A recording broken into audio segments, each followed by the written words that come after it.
What's up, everybody? My name's Nukinfutz because I'm effing nuts. Today, I'm going to give you guys some tips on how to approach Heroic Rotface from Redeemo Warlock POV to maximize your damage. This boss can require a bit of movement depending on how your guild wants to tackle it. We treat this fight similar to Marigar, where most of the raid is in melee except for the afflictions and a couple other casters. Ideally, you will be in melee so that you move a lot less and can easily use Immolation Aura on the boss. Rotface is precastable, so you would do a normal precast opener and then follow it up into a normal meta opener as Lust goes out.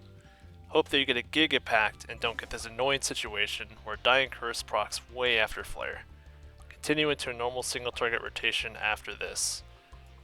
In melee range, you'll be moving quite a bit still to avoid the frontal from Rotface. When you're forced to move, you should make sure to do an instant cast while running to make the best use of your globals. Life Tap will be the typical instant cast of choice. If you're good on mana, then refresh Corruption if it's down. And then third priority would be Shadow Flame.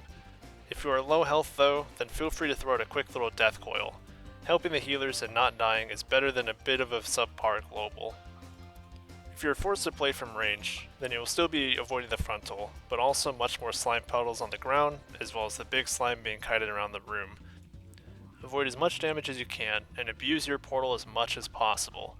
Try and save your nitro boots for a very dangerous situation such as a scary frontal and you have nowhere to go.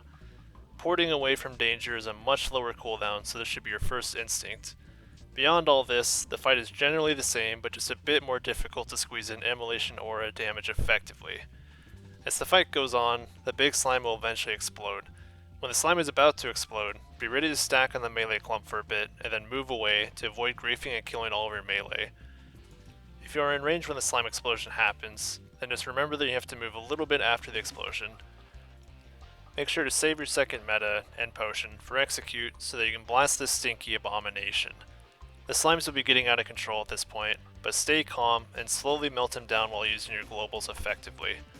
Have your Hellstone or Death Coil at the ready here, just in case, and continue blasting Soulfires into him until he flops over, and pray for that big dislodge foreign object.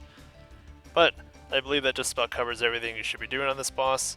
Thank you all very much for watching, feel free to subscribe or like the video.